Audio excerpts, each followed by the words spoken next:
I did not react. Not when she said the words. Not when that smile crossed her face either. That sharp little grin she had been practicing for months. The kind that cuts without touching.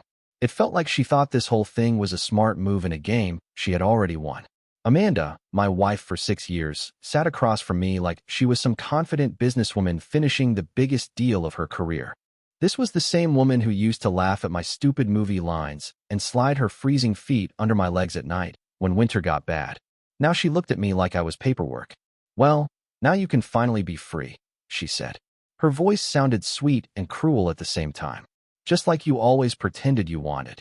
I looked at her, but only for a moment. Not long enough to give her what she was hoping for. She wanted to see pain. She wanted to see my jaw tighten or my pride crack. I did not give her that. I only looked long enough to lock that moment into my memory. That line was planned. I could feel it. She had practiced it, probably standing in front of a mirror for weeks. I could picture her repeating it until it sounded just right, while her new guy waited outside with the car running. The pen in my hand felt heavier than it should have. Cold metal against my fingers. I clicked it once. Then again. The sound echoed through the living room like a fake heartbeat. This was the same room we painted together, arguing over shades of blue. The same couch where she cried when her father died. Now it was just a stage for the end of us. I signed. One line. Then the next. The ink moved clean and smooth, the same way betrayal always does once it has picked up speed. As the pen slid across the line with my name, Daniel Carter, it did not feel like an ending. It felt like a quiet execution. "Wow," Amanda said softly, pretending to be shocked. No hesitation at all. I set the pen down carefully on the folder and pushed it toward her. "I figured you would want it," I said, keeping my voice flat. She laughed, short and sharp. No warmth in it. "You know, I really thought you would cause a scene. Yell. Throw something. Maybe even beg. Guess you surprised me." She studied me, like she was searching for cracks, testing my calm. She did not know I had already broken days earlier, alone where she could not see it. Not when she officially left. No.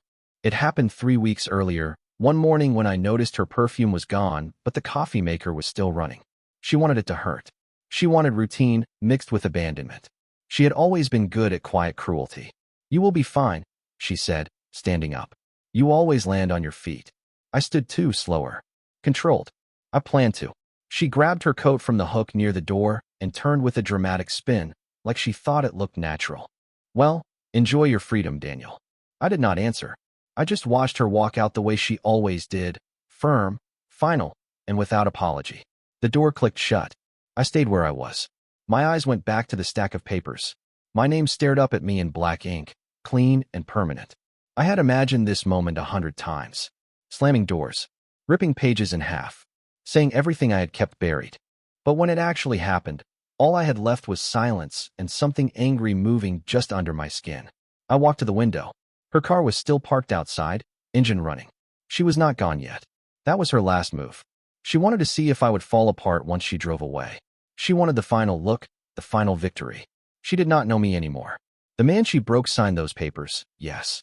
But the man standing at that window was someone else. And he was just getting started. The quiet came first. Not the loud kind. This silence was wide and intentional. The kind that settles deep and asks one simple question. What now? 1 week after the divorce was finalized, I handed over the keys to the old house and stepped into something new. A small 2-bedroom townhouse on the edge of town. Nothing impressive. Beige walls. Old fixtures. Carpet that still carried traces of someone else's life. But it was mine. There were no memories there. No ghost of her perfume in the hallway. No old arguments trapped in the kitchen walls. I unpacked slowly. One box at a time. Dishes. Clothes. Books. Nothing from the marriage came with me.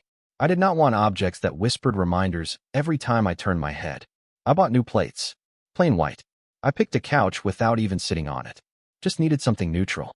Forgettable. Even the curtains were chosen only to block light, not to look nice. There was peace in the repetition. Tightening screws. Adjusting chair legs.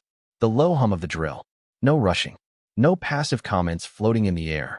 Just the steady rhythm of a man rebuilding his life piece by piece. Outside, the world kept moving. Amanda took a different route. Her social media came back to life fast, full of noise and attention. First, a short video of champagne glasses touching. Then a photo of her feet in the sand, captioned, finally breathing again. A week later, a picture with a man I did not recognize. His smile was too white, the kind you see on billboards. Skin dark from the sun, wearing one of those necklaces that makes you think he sells expensive houses somewhere near the ocean. Miami, maybe. The caption under the photo said, "Freedom looks good on me." And him. I was not following her, obviously. But mutual friends did what they always do. The ones who swore they were neutral, or at least liked to pretend they were. Screenshots started showing up in group chats. Little eye emojis. Curious faces. "Man, you holding up?" That was quick, right? I nodded when I saw them in person, shrugged when I had to. The truth was strange. I did not feel pain. Not yet. What I felt was colder than that. Not grief. That phase had already burned through me like a bad fever and moved on. What replaced it was this detached feeling, like I was watching her from far away. Like she was spinning through some world she thought I still wanted access to. But I did not. Not anymore. That does not mean I felt nothing. Some nights were quiet enough to hear your own thoughts too clearly. I would sit on the new couch, staring at the blank wall across from me, wondering how she changed directions so fast. How she went from crying during our last real talk to smiling by a pool with someone new, while I was still figuring out where forks belonged in the kitchen. Still, I did not reach out. I did not text. I did not call. When that ache started crawling up my back, I turned it into motion. I worked on the house, fixed things that were not broken, swapped out light bulbs for softer ones, cleaned corners nobody would ever notice. The smell of lemon cleaner filled the rooms until it became its own form of therapy. People like to say revenge means striking back. I never bought that. Sometimes the strongest response is doing nothing at all. Silence. Calm. Letting someone throw punches at air. She wanted a reaction. Every caption, every photo was aimed straight at whatever she thought was still soft in me. She did not realize those places were already burned out. There was nothing left to hit. One evening, I was hanging the last photo in the hallway. A black and white picture I took years ago on a trip I went on alone. My phone buzzed. Her again. This time it was a sunset over white buildings and blue water. The caption read, "Nothing like a sunset in Santorini to remind you what life is really about. #blessed." I looked at it for a moment. Then I deleted the entire message thread. That night, I slept with the windows slightly open. City sounds drifted in. A siren in the distance. A dog barking somewhere down the block. I stared into the dark, feeling something that was not peace, but close enough to recognize its shape. I did not know what came next, but I knew this much. I was done playing her game, and that felt like the first real win I had in a long time. I was not searching for anyone new. Honestly, I did not even want company. I wanted quiet. A hammer in my hand. A podcast playing low in the background. Being alone had found its own rhythm. Simple. Predictable. That is usually when life steps in and nudges you sideways. It started with a knock on the door. A few weeks after I moved in, I opened it and had to blink before it clicked. Sarah Mitchell stood on my porch. We had not really talked since college. A birthday message here and there. A like on an old photo. Nothing more. And yet there she was, holding a small plant wrapped in brown paper, smiling like no time had passed. "Do not make me regret this," she said, lifting the pot. "They swear this thing cannot die." I laughed. A real laugh. It surprised me. Turns out she had moved back to the city the year before. We caught up right there in the doorway. Fast talk. "What are you doing now? Remember that professor? Remember that night?" Then she tilted her head and looked past me into the living room. "Daniel," she said carefully, "this place looks like a hotel lobby that gave up on being friendly." I smirked. "It is temporary." "No," she said, stepping inside without asking. "It is depressing, and I am fixing it." That was how it started. No fireworks. No plan. Just her rolling up her sleeves, shifting furniture, making the space feel less like a storage unit and more like a home. More like me. She had an eye for things. Added rust-colored pillows. Swapped out the harsh ceiling light for a floor lamp that gave off a warm amber glow. One Saturday, she showed up with paint samples and made me vote like it was an election. We did not talk about my ex. I did not bring it up. Sarah did not push. She did not need tears or explanations.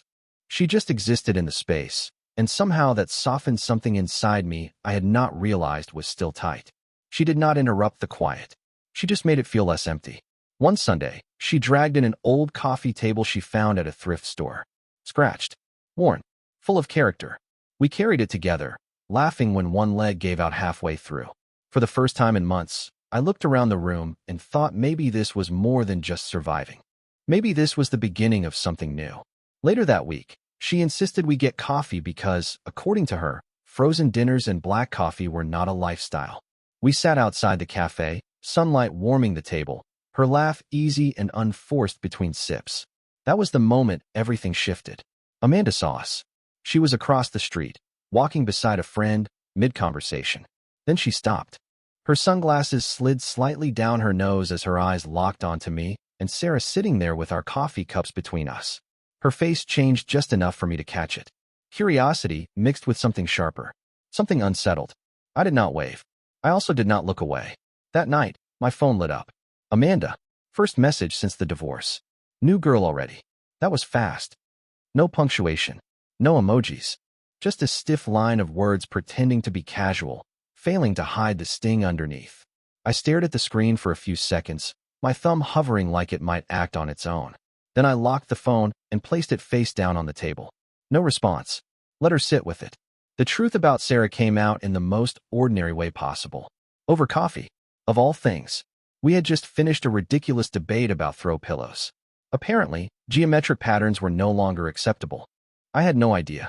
I was thanking her, again, for helping the place feel less like a bunker when I finally asked. So what do you actually do now? She took a slow sip of her latte and smiled sideways. I am a real estate agent, she said, setting the cup down gently. Mostly residential. Some investment properties too. Been doing it full-time for 5 years. I blinked. Seriously? She laughed.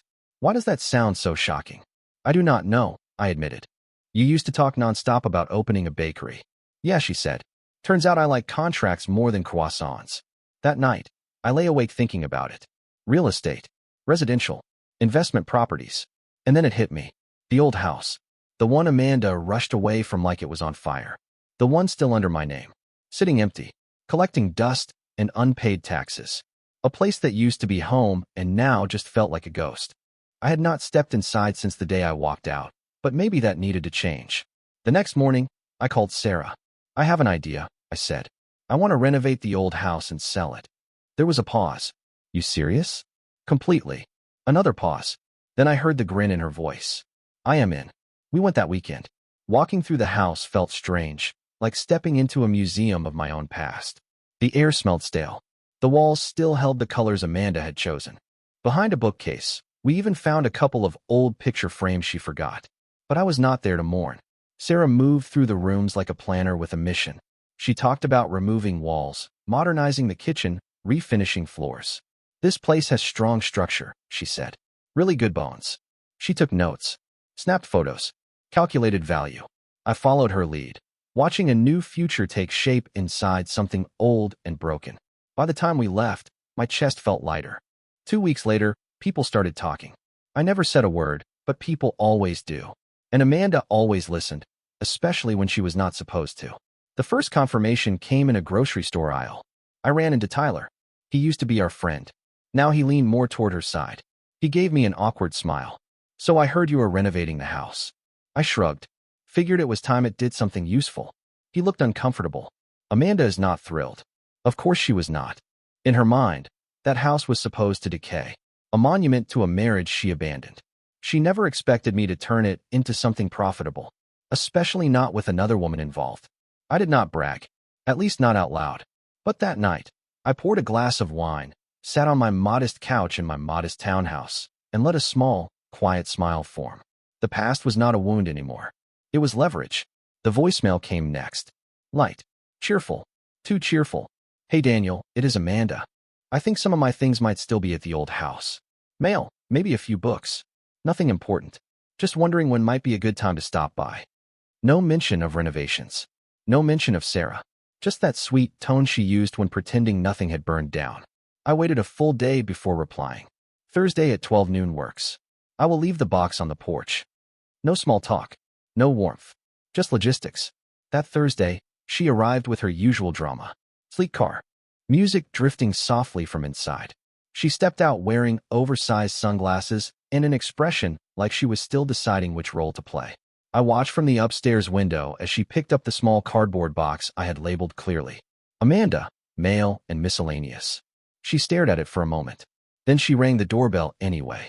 I let it buzz twice before opening the door. She smiled when she saw me. Too wide. Too eager. Hey, she said. I did not know if you would be home. You said 12 noon, right? Her eyes scanned past me, searching the hallway. This place looks different. I did not answer. She adjusted the box in her arms, suddenly unsure of herself. So you are fixing up the house now? There it was. I met her eyes and did not look away. Yeah, with Sarah. I let the quiet stretch long enough to land. She is helping.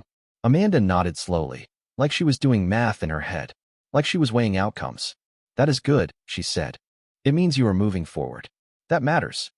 Her tone sounded easy, but her hands were gripping the box so tight her knuckles had turned pale. I did not invite her inside. Instead, I stepped out onto the porch and pulled the door mostly closed behind me. Not slammed, just enough to make it clear this was not a visit. She cleared her throat, trying to reset. Well, I will not keep you. I just thought maybe sometime I could stop by and check the basement. I think I left a couple winter coats. Or something like that. I nodded politely. Text me. If I am free, I will unlock the door. Her mouth opened slightly, like she wanted to say more. Maybe ask something she had not figured out how to phrase. I did not give her room. Take care, Amanda. Then I stepped back inside and closed the door. After that, it became routine. She found excuses. Small ones. Weak ones. Do you still have the green casserole dish? Did my mom leave a picture frame there? I think my yoga mat is still in the garage. Each time, I answered short and polite. One sentence. Two at most. No warmth. Always on my terms. She started showing up more often, pretending it was about forgotten items. Really, she was just circling, hovering near my life, trying to look inside without admitting she was still watching. Once she caught us. Sarah and I were coming back from a supply run. I noticed Amanda parked across the street, sitting in her car, phone held up like she was busy with something important. She did not wave. Neither did I. That night, another message came through. You and Sarah seem close. Hope she knows how hard you are to live with. I stared at the screen. Felt that old anger try to wake up. The one she used to pull out with a look or a quiet jab in front of friends. I did not give it food. I turned the phone off and left it charging in the kitchen. Let her sit with the quiet. Let her imagine whatever story she needed. Sarah's invitation came without build-up. She was flipping through paint samples at my dining table when she said, my friend is doing a gallery opening downtown this weekend. Small thing. Local artists. Bad wine. Overpriced snacks. You want to go? I did not think about it long. Yeah, sure. I had not dressed up in a while. Not really. But that night, I stood in front of the mirror longer than usual. Dark shirt. Clean jeans. No tie. I even fixed my hair a bit. When I stepped out, Sarah looked me over and raised an eyebrow. Well, she said, nudging me with her elbow. Do not invite me anywhere. I like being the best-looking person in the room. The gallery was tucked inside a red brick building on a side street I had passed 100 times without noticing. Inside, the lighting was dim and dramatic. Everything felt more important than it probably was. Paintings hung slightly crooked. Sculptures made of twisted wire and melted glass sat in the middle of the room. Sarah introduced me to people she knew. Artists. Mostly broke. All interesting. We drank cheap wine and whispered jokes about abstract paintings that looked like accidents. Somewhere between a laugh and her story about a college roommate who tried to sell spiritually blessed crystals, something hit me. I felt good. Not just okay. Not just surviving. Actually good. Maybe it was the wine. Maybe it was Sarah's hand brushing mine when we reached for the same snack. Or maybe it was the simple relief of not feeling chased by the past. At one point, a photographer Sarah knew lifted her camera. You two look great together, she said before snapping the shot. I did not even realize Sarah's arm was around my waist until her thumb tapped lightly against my side. It was not a pose. It was not planned. It just happened. 2 days later, the photos showed up online. Someone tagged Sarah. Someone else tagged me. Nothing dramatic. Nothing viral. Just enough visibility to ripple through the old social circle. There we were, standing close. Me in a button-down. Sarah in a sleeveless navy dress. Her arm around my waist. My hand resting easy on her shoulder. Both of us smiling like people who were okay. That same evening, Amanda's social media lit up. First, a black screen with white words. Some people heal fast. Must be nice to never feel anything at all. Then a photo of a wine glass hanging loose between her fingers. Funny how people trade one lie for another. The reactions came slowly. Sympathy hearts. Habit likes. No comments. No cheering section. No one rushed in to defend her story. And I stayed quiet. I did not respond. I did not explain. I did not defend myself. Because the truth was simple. There was nothing left to defend. For once, nothing I did had anything to do with proving a point or trying to make her jealous. I did not go to that gallery to be seen. I went because I wanted to. Because Sarah asked me. Because life did not end with a judge's signature. And Amanda, watching from the edge of a life she thought she had already walked away from, finally understood something. I was not frozen anymore. I was moving forward without her. It was close to midnight when my phone rang. Unknown number. But I did not need to guess. The hour alone gave it away. The quiet of the apartment. The sudden vibration cutting through it. Every part of it pointed to her. I let it ring. Once. Twice. 3 times. Then I answered. Daniel. Her voice came through thick and unsteady. Familiar, but blurred. Like a song playing through a damaged speaker. I leaned back on the couch, one leg crossed over the other. The television remote rested in my hand. I did not say anything. She filled the space. I know it is late, she said. I just did not know who else to call. I heard glass touch glass on her end. A tumbler, maybe. Ice shifting as she searched for words. Silence. Then she said it. We could have fixed things. You know that, right? I breathed out slowly. The television screen glowed faintly, paused on a scene I was not watching. Outside, streetlights hummed. Everything around me was still, except her voice bleeding through the line. We had rough moments, she continued, half defensive, half longing. Everybody does. But we were good once. Remember that trip to Denver? You said you had never felt more like yourself. She paused. Her breathing stumbled, then steadied. I just think we rushed the divorce. All of it. Maybe if we had waited. Maybe if I slowed down. She stopped talking. Waiting. I did not respond. I heard her swallow. Then a soft, brittle laugh, like something cracked trying to hold together. You are not going to say anything, are you? I stayed quiet because there was nothing left to explain. Nothing left to argue. Everything that mattered had already been signed, sealed, and boxed away months ago. No apology could rewind time. No confession could erase her choices. She tried one more time. Do you ever think about us? I closed my eyes and leaned my head back against the couch. Yes, I said finally. You left. 3 words. Steady. Clear. Just truth. She did not answer right away. I heard her breath catch. A soft inhale, like she expected something gentler. Or maybe something crueler. Not this. I just agreed, I added. Silence stretched between us. Long, heavy. This time she did not try to fill it. She let it pull tight, like a rope between 2 people drifting apart. You sound different, she whispered. I am. She let out a quiet sob. Not the loud kind. Not the kind meant to be heard. Just the small, broken sound that comes when even pride is too tired to stand up. I did not think you would move on this fast. I could have told her it was not fast. That I spent weeks staring at empty walls, rebuilding myself breath by breath. I could have explained how much effort it took to sound this calm. But none of that mattered. You should try to get some sleep, Amanda, I said. A pause. Yeah, she said softly. I probably should. She did not say goodbye. The call ended with a quiet click. I set the phone down and let the moment pass through me. Not sadness. Not anger. Just a clean, cold clarity. The kind that comes when someone finally realizes, too late, that they never expected you to be okay without them. And yet, there you are. Steady. Unmoved. Already gone. It was nearly midnight when the knock came. Not a confident knock. Not the kind you expect from a neighbor or a friend. This one was soft. Uneven. 3 taps. A pause. Then a 4th, like the person on the other side had almost changed their mind. I had just stepped out of the shower. Sarah was in the kitchen, barefoot, sipping tea from my favorite mug. The one with the small chip in the handle. She smiled as I passed by. That easy comfort that had slowly become part of my nights. Then the knock. I stopped halfway down the hall. Who is that this late? Sarah asked, her voice light. I do not know, I said. But I already felt it in my chest. When I opened the door, Amanda stood there. Her hair was pulled back. Mascara smudged beneath tired eyes. She clutched her coat around herself like armor made of fabric and regret. The wind whipped at her scarf, but she did not move.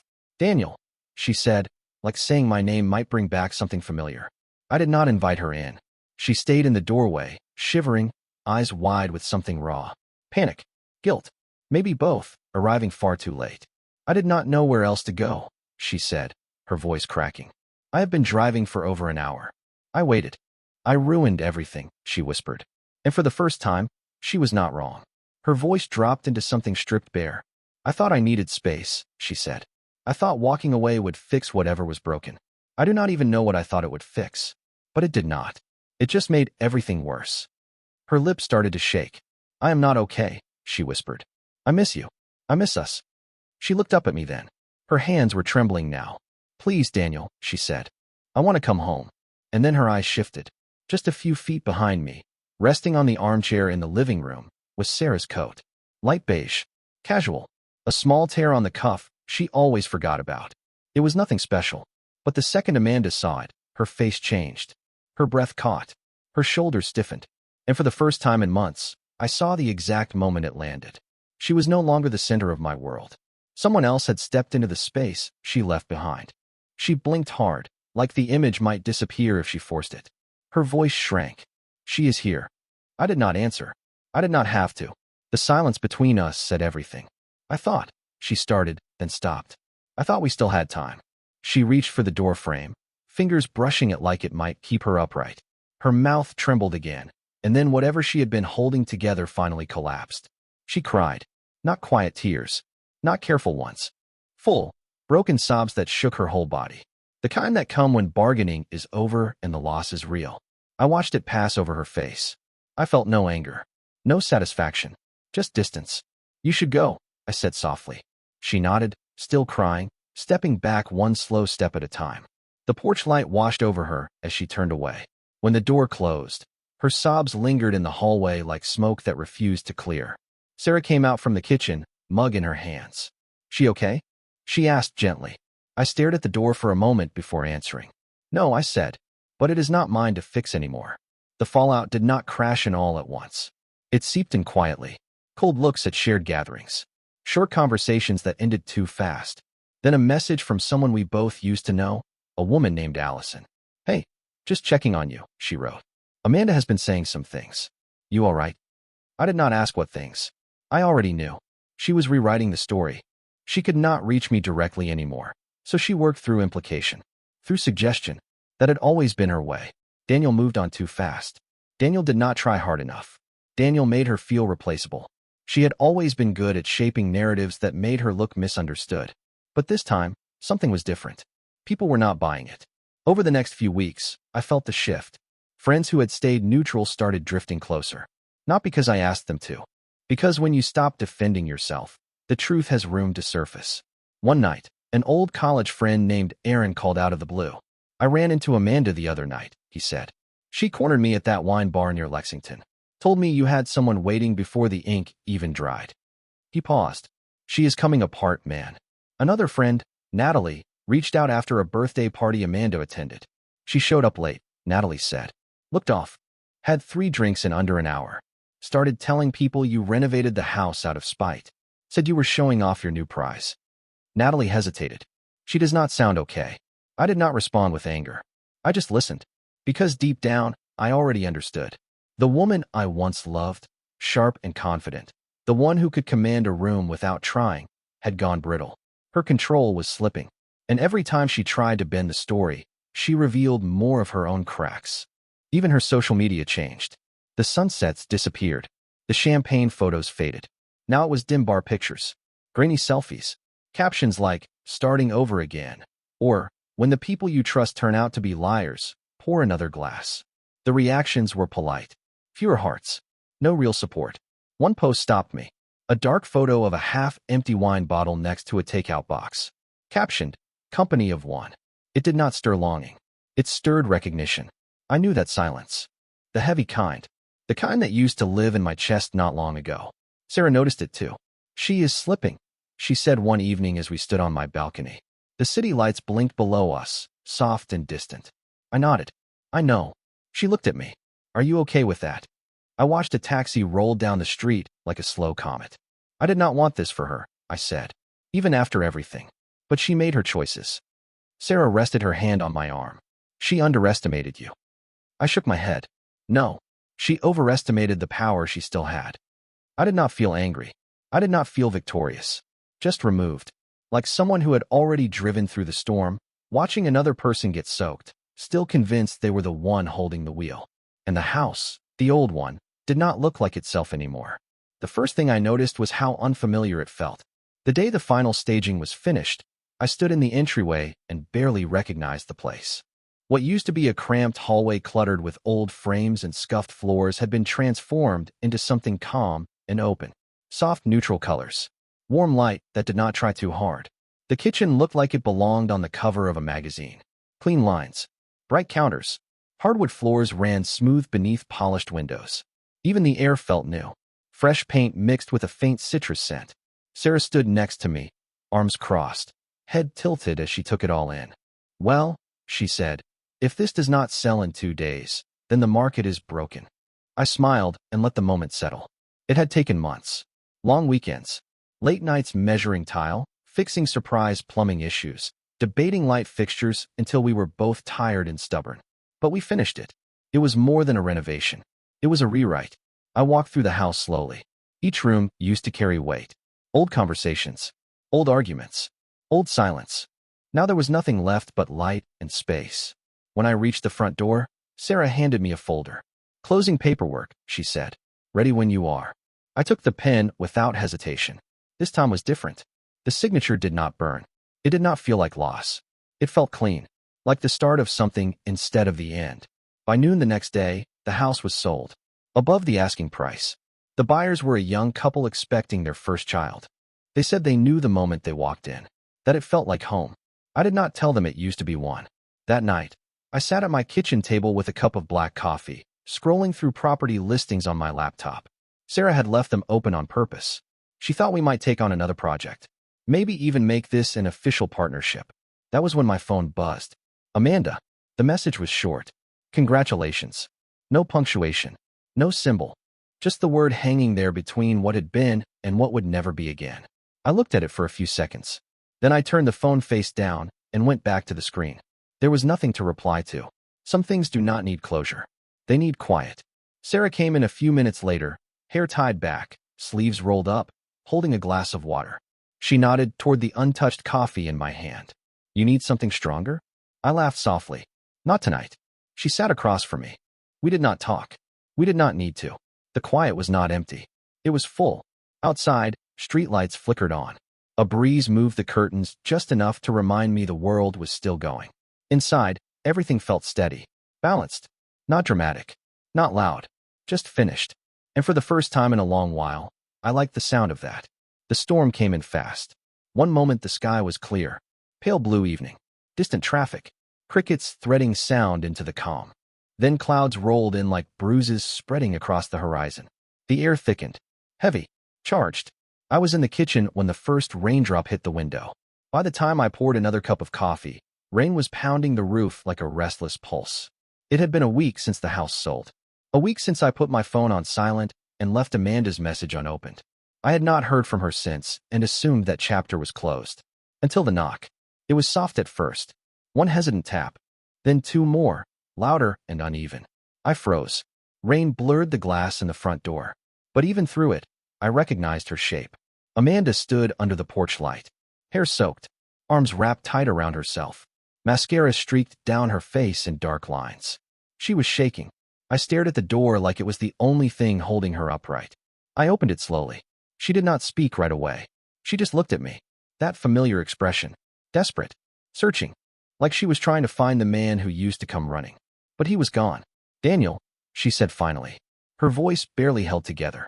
"Please." I did not know where else to go. Rain traced down her neck. Her blouse clung to her like wet paper. She looked smaller than I remembered. Worn down in a way she never allowed before. "Can we just talk?" she asked. I did not move. I did not invite her in. I glanced behind me. Sarah's jacket was draped over the chair. Her mug sat drying by the sink. Quiet proof of a life that kept moving. Amanda was still standing in the past. "You said you were free," she said, choking on the words. "But I see it now. You were just hiding. From me. From what we were." I looked at her for a long moment. Then I said calmly, "This is not your place anymore." She blinked and stepped forward. Just one step, like the meaning had not fully reached her. I stayed still. I did not raise my voice. I began to close the door. Slowly. On purpose. Her face collapsed. Not into anger. Not into fury. Just grief. Her knees buckled as she sank onto the steps. Tears disappeared into the rain. The door closed behind me with a soft click. I stood there, hand on the knob, listening. Her crying faded into the storm, swallowed by rain and distance. I did not open the door again, not because I was cruel, but because closure does not always come with speeches or dramatic goodbyes. Sometimes it comes quietly, in the form of a door, closed, firmly, finally. And peace is not walking away. Peace is knowing you stopped waiting at a door that was never meant to be yours.